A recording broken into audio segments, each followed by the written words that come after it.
My name is Sieg. I'm at the Department of Environmental Toxicology at Texas Tech University. So I got my undergrad degree in environmental science, and then I wanted to do something that looked at chemical pollution and also incorporated like wildlife and biology. So that kind of led me here to wildlife toxicology.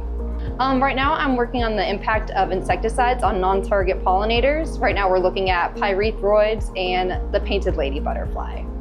Yeah, so right now I'm placing some of these butterfly eggs into these small containers, and at the bottom they have some caterpillar food, and so those will hatch in a few days and then grow into larvae, and then we'll get to do experiments with them after that. I think it's a great department. I think there's a lot of resources available and a lot of people that are willing to help you, and people are really excited to help you pursue your passion.